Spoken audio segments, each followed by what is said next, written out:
There are many things that we derive joy from. These are things that may define who we are, things that we partake in, and things that we learn from. For many of us, it's our families, friends, hobbies, and our memories. For me, it's been anime, or at least an anime adjacent medium. Anime has been there for much of my life. I remember first getting into anime in middle school, consuming as much anime as possible, starting with the trashiest of trash. It's gotta be the Twin Tails, Infinite Stratos, the familiar of Zero, Blade Ends of the Elementalers, and much more. My early anime indulgence were a parade of guilty pleasures and so bad it's good type of animes. It wasn't until I found about a godforsaken anime called School Days that awoken something inside of me. It's the kind of anime you could only describe as a train wreck of what not to do in high school. With a deplorable protagonist, melodramatic narrative, and god-awful implications for society, I was masochistic enough to actually enjoy the chaos. But when it ended, I was left with this emptiness. I wanted more. I wanted a story that didn't just spiral into despair. I craved the I can fix her narrative and chance at a better outcome. And that craving led me to the visual novel School Days HQ. That was when I realized it wasn't anime itself, but visual novels that struck a chord with me. Visual novels became something much more than just a medium. They became a part of me. They taught me so much about storytelling, about characters, about emotions that linger in the quiet moments. And that's what I want to talk about. This journey, this love for visual novels, is something I've held close, and it's a story I want to share with you. Visual novels are a unique source within anime and otaku culture. I like to think of them as manga but with extra steps that involve you, the player. These extra steps include music, voice acting, and occasionally even animation. The magic of visual novels lies in their interactivity, and how they allow us to shape the story through our own choices. Instead of being passive observers, we become participants in the narrative. Every decision we make can ripple through the plot, altering character relationships, steering the direction of events, and ultimately shaping the outcome. It's that sense of agency, of being able to guide the story's path, that sets visual novels apart and makes each experience deeply personal. When I discovered School Days HQ, I was searching for that same kind of experience, a way to take control of a story that had left me feeling so unsatisfied after watching that infamous anime adaptation. After watching walkthroughs on YouTube, I finally achieved the ending I'd longed for, the one that felt right, that gave me the closure I'd been missing. Instead of watching Makoto cheat on Kotonoha and spiral into becoming a hedonistic mess, my initial playthrough changed him into a more redeemable and honest person. It's almost ironic that I went for such a normal ending when so many other chaotic and morally questionable routes were available. But I guess after seeing that anime, I wanted to see some light at the end of that twisted tunnel. And that's the beauty of visual novels. They let you explore multiple outcomes, from the most grounded to the most bizarre. Safe to say, School Days HQ was an experience, one that may have rubbed me off a little too much.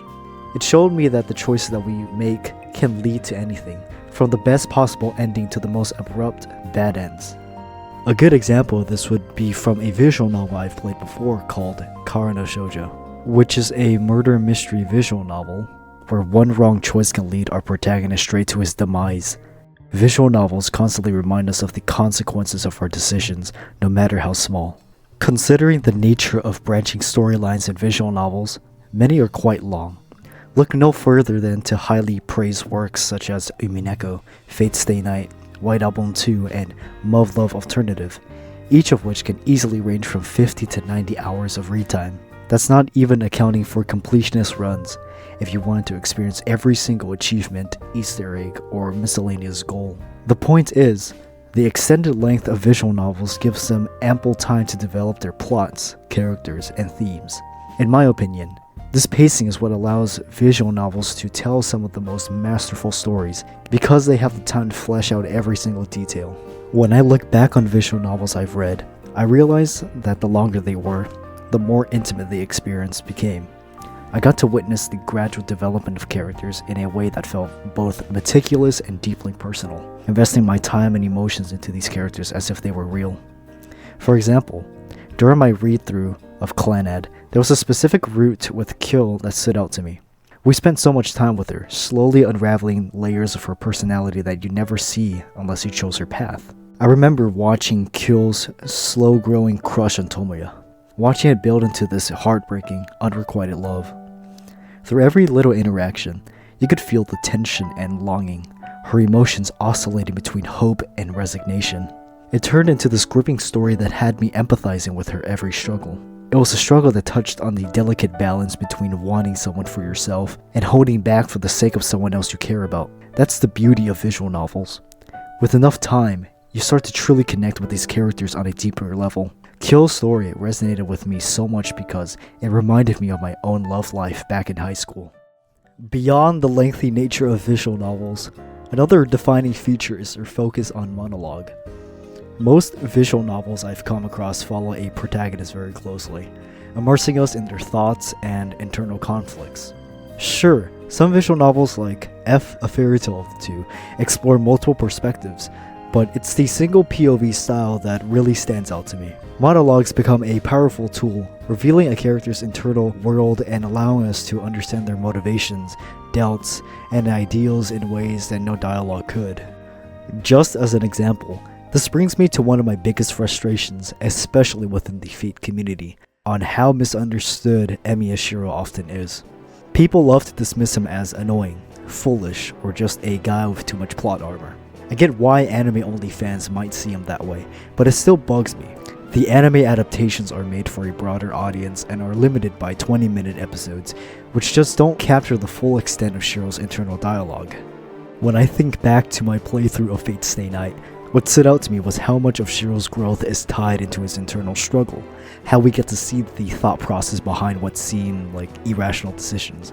His core principles, his doubts, and his evolving ideals are all laid bare in these moments of monologue that just don't translate well into the anime format.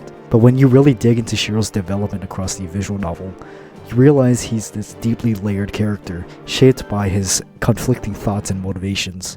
Reading through all the routes, each one reveals a different side of him. It's this multifaceted journey that defines Shiro, a journey that's so much richer when you can experience it in its full depth. There exists a contention on whether visual novels are truly video games, but let's assume, for argument's sake, that they are. Like many video games, an undeniable and important aspect of them is music. While soundtracks might not make visual novels inherently more special than other video games, I'd like to delve deeper into what makes visual novel soundtracks hold such a special place in my heart. To understand this, let's take a metaphorical approach.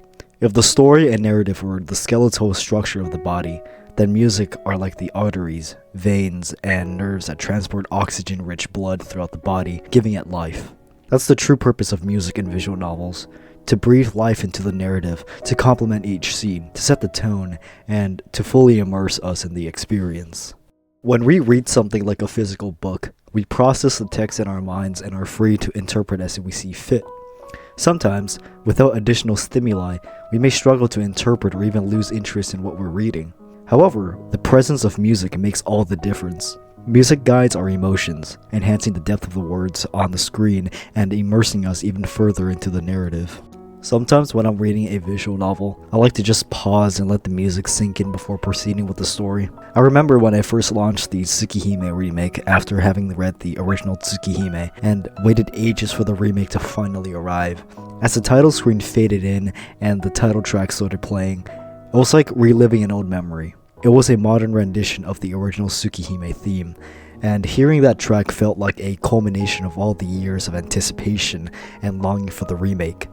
That soundtrack triggered a rush of nostalgia, flooding back memories of each route in the original game, making that moment deeply impactful for me.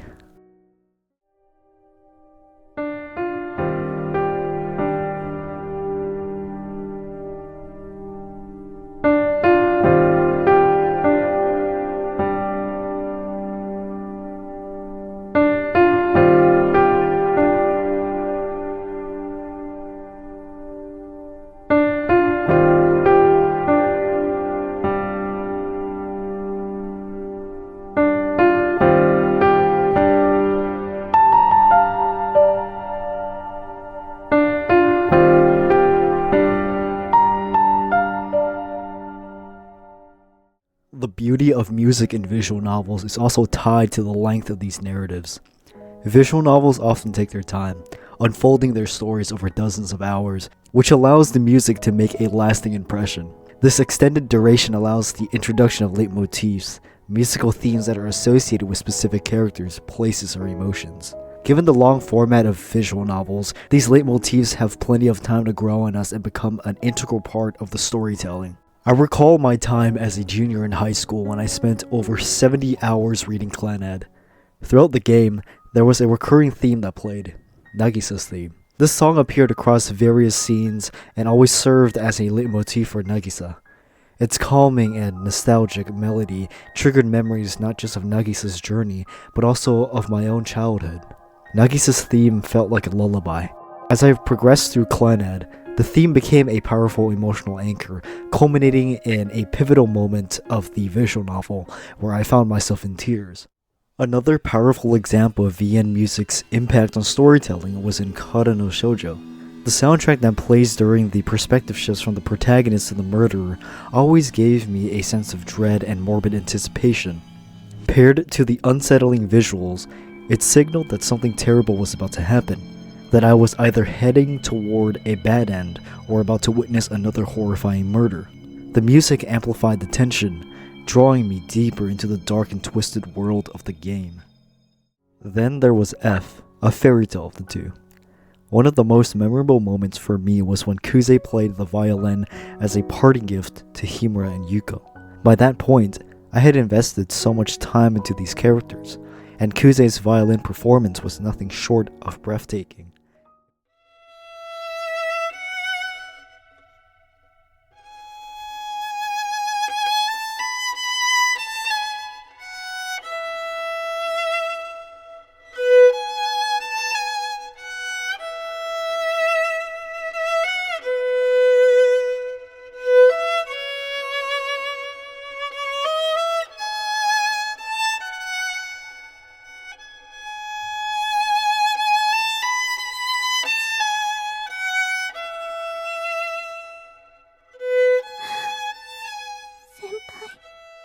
It was sweet, yet bitter, beautiful, yet sad, inspiring, yet distant, a piece that encapsulated the beauty of love amid adversity and the departure of loved ones. I couldn't help but recall the relevant events over the course of the visual novel. It gave that musical piece depth and had me quite emotional. And furthermore, seeing Yuko's reaction as she broke down in tears was a testament to the power of music in visual novels and how it can convey a deep emotional truth. The thing about music in VNs is that these games have so much time and space to tell their stories, allowing the music to truly take root in our hearts. As the narrative unfolds, the music defines characters, underscores themes, and shapes our emotional responses. It compels us to feel in specific ways, unapologetically hitting us hard in the moments that matter most. Modern visual novels have improved plenty when it comes to the quality of art. It's colorful, vibrant, and oftentimes on par with their manga and anime counterpart. Though considering how niche visual novels are, with less and less works coming out of the medium, it can be difficult to find the right VN for us. Many of us, including myself, look back on old works that quite effectively defined the medium. When I think of visual novels, I think about the old school aesthetic of VNs a little after its infancy. It's that late 90s and early 2000s art style. They had a special charm to them. It reminds me of a time when things were simpler and slower. Reading through these VNs are a unique experience, bringing us nostalgia as we click through the dialogue on that outdated window and GUI. Everything just screams nostalgia, and with that, brings a sense of intimacy, a closeness with the characters and setting as if we're right beside them. It's that nostalgic and intimate feeling that speaks volumes to the effectiveness of how VNs resonate with its readers. While I never completed it myself, reading through Clannad was a humbling experience. Clannad's a visual novel that released in 1999. I hadn't read Clannad until sometime in high school, where virtually everything had been modernized for people's experiences. GUIs and user interfaces were convenient and accessible. They were clear and concise. So to read Clannad, a piece of work from the 90s, was a very unique and surreal experience. The window was bare bones, save and load mechanics were an afterthought. The character design was nostalgic. Big eyes, pointy chin, and the music was loud and overbearing. But oddly, as I read through the prologue, I felt like I was transported back in time. The low quality voice acting furthermore elevated this feeling. The best I can describe this feeling is cozy. There's a sense of joy I feel when I think of Clannad and visual novels from this time. While you're not exactly a character in the narrative, following the protagonists as they traverse through the story, you get a sense of their experience. Combined with the fact that depending on what kind of VN you're reading, for example if it's a moderate to long read, you have all the time in the world to observe and see the protagonists develop relationships with other characters in certain themes. Like other storytelling mediums, you start to feel attached to these characters. You've been by their side for a substantial amount of time, and upon reaching that climax of their arc, you are inundated with many emotions and thrills. One of the many VNs that had this impact on me was Clannad. It's a visual novel that explores relationships with different characters, as well as the theme of family. We see this very much so in Afterstory. It explores the relationship between Tomoya and Nagisa beyond high school. When you spend hours on her route, only then to figure out that there's even more, you start to add up the things that you've experienced alongside Tomoya. It brings out this familial-like affection towards the characters. It's an intimate and slow-burning experience that defines the relationship. Another thing I want to point out that's still used today, especially with indie visual novels, is the background art. It's that odd, slightly disoriented and ultra-saturated background that makes older VNs unique.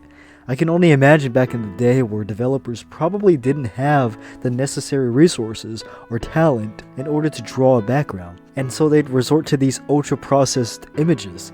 It gives a surreal and sometimes an uncanny feeling. Especially with a sprite on the screen, it's a blend of pseudo-reality and fiction. To me, it more so elevates the sense of nostalgia and that intimate environment found in older VNs. While VNs aren't interactive in the traditional sense for gaming, I can understand why it'd be hard for many people to play through one. You're effectively putting in many hours to read a book. It's not like a video game where many things are happening on the screen and you're constantly engaged. With VNs, it's a slow burn of an experience. That's not what makes it bad, rather it's what makes it distinctive. Inherently, VNs, like books, love to take their time to set up the world and characters before getting into the groove of things. Having read VNs for a good chunk of my life, I've come to appreciate this more slow-going medium of storytelling. In fact, I sometimes even prefer it over the more fast-paced mediums. Take for example Steins Gate. It's what I'd consider a modern classic, and it originally is a visual novel. The most common criticism I hear about the anime is that it's very slow, and takes an extensive amount of time until something flashy happens. That makes a lot of sense, given that the anime adapts the visual novel. While I can see that the VN does take its time, and perhaps to a fault, I appreciate that kind of pacing. By the time you read through and reach Steins Gate's climax and conclusion, all that time you spent investing into the characters and world building in Steins Gate, the meticulous crafting of the world and mysteries, the attention to detail of character arcs, foreshadowing and red herrings, all create a compelling build-up to a narrative. It made me look forward to slow build-ups with the expectation and oftentimes endings or development that makes that build-up extremely worth it. VNs have given me a deeper appreciation for slower-paced narratives, the art of storytelling, and my love for the medium as a whole. Through the ones I've had the pleasure of reading, I've been introduced to themes that are rarely explored in other formats, and many of which have become aspects I now seek out in storytelling. Whether it's the moral complexity of the trolley dilemma as seen in the Heavensfield route of Fate Stay Night, the importance of family and the power of forgiveness like in Clannad, the thrill of unraveling a gruesome murder mystery as in Clannad Shoujo, or even viewing life through the lens of resignation as portrayed in Narcissu, these are themes that I've come to love. Visual novels explore them in ways that feel intimate, thrilling, and impactful, offering narratives that stay with me long after the story ends. VNs have found a place within me, deeply shaping my love for storytelling. They've led me to seek out well-crafted, thoughtful narratives over the more fast-paced, flashy styles often seen in action anime. It's not to say that there's anything wrong with these mediums. It's simply that my tastes and preferences have evolved, for better or for worse. Even as I make this video, there are still so many visual novels I've yet to experience. Despite how long I've been on this journey, I still feel like I've only scratched the surface. Recently, I've started expanding my horizons by exploring otome games, a subgenre of visual novels aimed at a female audience. Beginning strong with Virsh Evermore, Error Salvation, I've been exposed to thought-provoking questions and themes. What defines humanity, the nature of good and evil, and how characters are shaped when they lack agency over their actions. In short, the impact of visual novels on me is like an ongoing journey, one of learning and discovering different narratives, all through this wonderfully niche medium. There are many things to be grateful for with VNs, and I've made many testaments to those throughout this entire video. VNs will always be, and continue to be, a medium that will always be special and gives me that perfect story that I'm looking for. It's shaped a lot of my preferences and a bit of my outlook on life in the things that I've learned from them. And to those who have been watching until now, I hope that VNs have had some effect on your life and given you great entertainment. And if you've never played one, I would encourage you to try one out. It's definitely worth your time. And to that I say, visual novels, a personal thanks to you.